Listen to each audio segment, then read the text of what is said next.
Hello good morning friends, आपका स्वागत है हमारे चैनल में।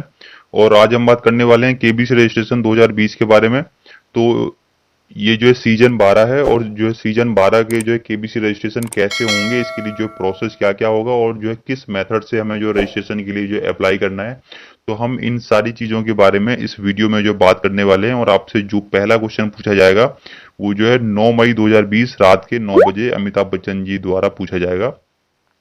तो इसके लिए आपको जो है रजिस्ट्रेशन के लिए कौन कौन से मेथड्स यूज करने हैं, तो हम उसके बारे में डिटेल में आज इस वीडियो में बात करने वाले हैं। प्लस जो है इस वीडियो में हम जो ये भी देखेंगे कि जो है कौन कौन से लोग जो है पार्टिसिपेट कर सकते हैं और कौन कौन से लोग जो पार्टिसिपेट नहीं कर सकते हैं, और आपको क्या करना है कि आपका रजिस्ट्रेशन जो है सक्सेसफुल हो और आप जो है वहां पे हॉट सीट तक पहुंच पाओ। क्योंकि ये जो है बेसिक स्टेप है और जो फर्स्ट स्टेप है, अगर आपका जो कहीं पे भी थोड़ा सा भी आपसे चूक होती है तो आप जो है मिस कर जाओगे और फिर आपको जो है 1 साल के लिए वेट करना पड़ेगा। तो आपने वीडियो पूरा देखना है, और अगर आपने जो कोई भी डाउट होता है, कंसर्न होता है, वीडियो अच्छा नहीं लगता है, तो आप जो है कमेंट बॉक्स में लिख सकते हो। ठीक है, तो हम स्टार्ट करते हैं। तो पहला प्रोसेस हमारा ये है कि जो है क्या क्या एलिजिबिलिटी है, कौन कौन से लोग हैं जो कि जो है केबीसी में पार्टिसिपेट कर सकते हैं, जो कि जो है अभी रजिस्ट्रेशन होने वाले हैं 9 मई से। ठीक है, तो आपके जो भी जो रजिस्ट्रेशन है वो जो है 9 मई से स्टार्ट होके और जो है 22 मई तक चलने वाले हैं, यानी कि जो 14 दिन, यानी कि जो 2 हफ्ते। तो जो 2 हफ्ते जो है रजिस्ट्रेशन जो है चलने वाले हैं, और जो डेली आपसे एक क्वेश्चन पूछा जाएगा रात के 9 बजे, जिसका आंसर आपको जो दूसरे दिन जो है 9 बजे से पहले देना होता है। ठीक है, तो हम पहले बात करने वाले हैं जो है यहाँ पे जो एलिजिबिलिटी के बारे में, कि कौन कौन से लोग जो है एलिजिबल हैं और वो जो है केबीसी में पार्टिसिपेट कर सकते हैं। तो इसमें जो है आपका पॉइंट नंबर 1 क्या है कि ये इसमें सिर्फ जो इंडिया के लोग, यानी कि जो भारत में रहने वाले लोग ही इसमें पार्टिसिपेट कर सकते हैं, और किसी दूसरे देश का बंदा इसमें पार्टिसिपेट नहीं कर सकता है। तो जो पॉइंट नंबर दो है कि आपकी एज जो है 18 प्लस होनी चाहिए, या फिर जो है आपकी एज जो है 18 साल कंप्लीट हो गए हों। 1 मई 2020 को आपके 18 साल पूरे हो जाने चाहिए। तो आप अगर जो है 18 साल के हो, 20 साल के, 50 साल के, 90 साल के, आप जो है पार्टिसिपेट कर सकते हो। लेकिन अगर आप जो है 17 साल और 9 महीने के हो तो आप इसमें पार्टिसिपेट नहीं कर सकते। आपके जो है 18 साल 1 मई 2020 को पूरे होने ही चाहिए। अब जो पॉइंट नंबर 3 क्या है, पॉइंट नंबर 3 ये है कि आप जो है स्वस्थ होने चाहिए, जो सिंपल। और जो पॉइंट नंबर 4 क्या है कि जो लोग जो है रजिस्ट्रेशन कर रहे हैं खुद से, तो सिर्फ जो है वही लोग पार्टिसिपेट कर सकते हैं। उनके बिहाफ पे कोई दूसरे लोग वहां पे जाके हॉट सीट पे नहीं बैठ सकते। वो लोग जो है पार्टिसिपेट नहीं कर सकते, उनको जो है डिस्क्वालीफाई कर दिया जाएगा पूरी तरीके से। ठीक है, तो जो लोग भी जो है एसएमएस कर रहे हैं, पार्टिसिपेट कर रहे हैं, सिर्फ जो है उन्हीं लोग को आगे जाने का हक है। और पॉइंट नंबर 5 ये है कि अगर आप जो है फास्टेस्ट फिंगर फर्स्ट तक पहुंच चुके हो, इससे पिछले सीजन में, जो किसी भी सीजन में आप जो है फास्टेस्ट फिंगर फर्स्ट तक पहुंच चुके हो, तो आप जो है रजिस्ट्रेशन के लिए एलिजिबल नहीं हो।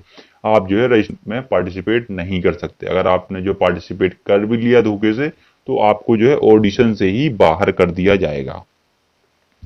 तो पॉइंट नंबर 5 ये था। पॉइंट नंबर 6 ये है कि आपके पास में एक जो वैलिड आईडी प्रूफ होना चाहिए, जो कि भारत सरकार द्वारा इशू हो। अब इसमें जो कौन कौन से ऑप्शंस आते हैं, पहला जो है आधार कार्ड होता है, और दूसरा पैन कार्ड होता है, तीसरा पासपोर्ट है, चौथा वोटर आईडी है, पांचवा ड्राइवरी लाइसेंस है। मतलब इन 5 में से आपके पास में अगर कोई भी है तो आपके पास में वैलिड आईडी प्रूफ है, आइडेंटिटी कार्ड है। ठीक है, अब जो है पॉइंट नंबर 7 क्या है, पॉइंट नंबर 7 है कि आपके अगेंस्ट में कोई भी क्रिमिनल केसेस नहीं होना चाहिए। आपका जो है क्रिमिनल रिकॉर्ड बिल्कुल साफ होना चाहिए, कोई भी केस आपके अगेंस्ट में नहीं होना चाहिए, तभी आप पार्टिसिपेट कर सकते हो। तो ये थी जो है एलिजिबिलिटी। और इसमें अगर आपको जो कोई भी कंसर्न होता है, डाउट होता है, आप जो कमेंट बॉक्स में लिख सकते हो, हम उसका जो है आंसर करेंगे आपको। ठीक है, अब हम बात करते हैं आगे। आगे की जो है केबीसी रजिस्ट्रेशन के लिए प्रोसेस क्या क्या है, हम कैसे जो है किन किन मेथड के थ्रू हम जो है रजिस्ट्रेशन कर सकते हैं केबीसी 2020 सीजन 12 के लिए। तो इसमें हमारे 3 मेथड है। पहला जो है एसएमएस के थ्रू, दूसरा आईवीआर के थ्रू, तीसरा जो है सोनीले वेब के थ्रू। हम जो है इन तीनों मेथड के थ्रू जो है रजिस्ट्रेशन कर सकते हैं। ठीक है, अब हम जो है इनके बारे में डिटेल में बात करेंगे कि जो डिटेल में क्या क्या है। तो इनमें से पहला है कि हम जो है एसएमएस के थ्रू रजिस्ट्रेशन कैसे करें। तो जो एसएमएस के थ्रू आपको जो रजिस्ट्रेशन करने के लिए जो दो बेसिक रिक्वायरमेंट हैं कि आपके पास में जो है एक सिम कार्ड होना चाहिए, दूसरा मोबाइल फोन होना चाहिए, तभी आप जो है एसएमएस कर सकते हो। तो ये दो चीजें जो है सभी के पास होंगी। तो जब भी जो है 9 मई से जो है रात के 9 बजे एक क्वेश्चन पूछा जाएगा, प्लस जो है उसके साथ में उसके जो है 4 ऑप्शन भी दिए जाएंगे। तो उन 4 ऑप्शन में से आपको जो है कोई एक ऑप्शन जो है सही होगा, एक ही ऑप्शन जो है सही होगा, एक से ज्यादा ऑप्शन जो है सही नहीं हो सकते, ठीक है। तो आपको जो है मैसेज करना है। आप जो है किसी भी नंबर से अगर आप जो है मैसेज करते हो तो आपका जो है 3 रुपए चार्ज जो है ये कट जाएगा, डिडक्ट हो जाएगा। क्यों डिडक्ट होगा? कि अगर आपका जो टैरिफ नहीं, अगर आपके मोबाइल में जो है किसी भी तरीके का जो है एसएमएस टैरिफ है, तो आपके मोबाइल से, आपके जो सिम कार्ड से कोई पैसे नहीं कटेंगे, ठीक है। और अगर आपके में जो है कोई भी टैरिफ वगैरह नहीं है, तो जो है हर एक मैसेज का जो है 3-3 रुपए के हिसाब से डेली पैसा कटता रहेगा। तो 3 रुपए ये आपका ये कटेगा। फिर उसके बाद में जो है इसका एक जो है ये प्रॉपर जो है टाइमलाइन दिया हुआ है कि 24 घंटे के अंदर ही आपको जो है आंसर देना है। यानी कि जो 9 बजे क्वेश्चन पूछा जाएगा और दूसरे दिन जो है 8:59 तक आपको जो है आंसर दे देना है, एसएमएस के थ्रू या फिर सोनी लिव ऐप के थ्रू या फिर आईवीआर के थ्रू, ठीक है।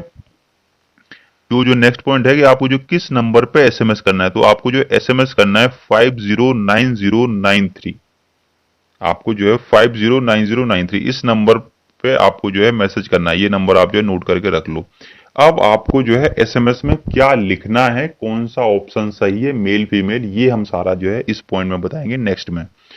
तो इसमें क्या है कि अगर पहले आपको लिखना है जो केबीसी, फिर उसके बाद में जो स्पेस देना है, फिर उसके बाद में जो भी ऑप्शन आपका जो है सही है, ए बी सी या डी, फिर जो है उसके बाद में आपको जो फिर से स्पेस देना है, फिर आपको जो अपनी जो एज लिखनी है, यानी कि जो 21 आपकी अगर एज है तो जो 21 या जो भी आपकी एज है तो आप जो है वो लिख सकते हो। फिर उसके बाद जो है आप मेल हो या फिर जो है फीमेल हो तो वो लिखना है। तो ऐसे करके ये आपने जो है मैसेज टाइप करके रख लिया। अब आपने ये मैसेज टाइप कर लिया, अब ये मैसेज आपको जो है भेजना है 509093 पर बस। और आपका जो है ये मैसेज जो है भेजते ही वहां से जो है केबीसी से जो है रिवर्ट आएगा, रिवर्ट मैसेज आएगा कि जो है thank you for participating in KBC.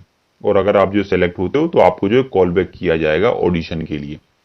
तो ये था जो है एसएमएस के थ्रू आपको जो है रजिस्ट्रेशन करना।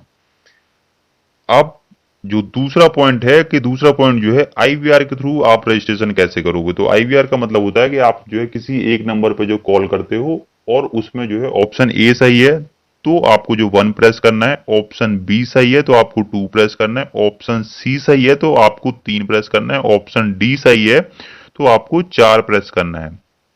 तो आप पहले क्या करोगे कि आप जो इस नंबर पे कॉल करोगे 5052525 पर।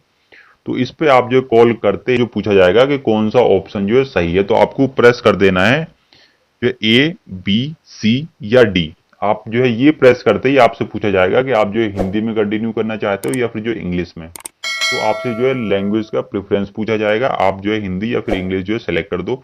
फिर उसके बाद आपको जो है एज टाइप करनी पड़ेगी कि आपकी जो है एज क्या है। तो आप जो एज टाइप कर दोगे और जो है एज टाइप करते ही आपसे जो है थैंक यू वो बोल देगा और जो है फोन डिस्कनेक्ट हो जाएगा, ठीक है। तो ये था जो है आईवीआर के थ्रू आपको जो है वो रिस्पॉन्स करना, जो क्वेश्चन पूछा गया है उसका आंसर करना, ठीक है। अब जो है लास्ट ऑप्शन है वो है सोनी लिव ऐप के थ्रू। तो जो सोनी लिव ऐप जब भी जो है 9 मई को ये जो रजिस्ट्रेशन स्टार्ट होंगे, जो पहला क्वेश्चन पूछा जाएगा तो उसी टाइम पे जो है सोनी लिव ऐप पर भी वो क्वेश्चन आ जाएगा। वो क्वेश्चन आने से पहले आपको जो है सोनी लिव ऐप पर रजिस्ट्रेशन करना होगा।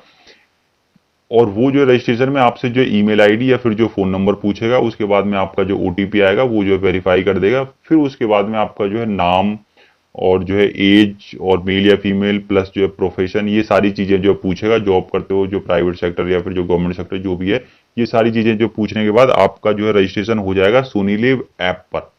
अब जो है सोनी लिव ऐप पर भी जो सेम क्वेश्चन जो है ये 14 दिनों तक 22 मई तक जो है ये 9 बजे आ जाएगा, प्लस जो ऑप्शन भी रहेंगे 4।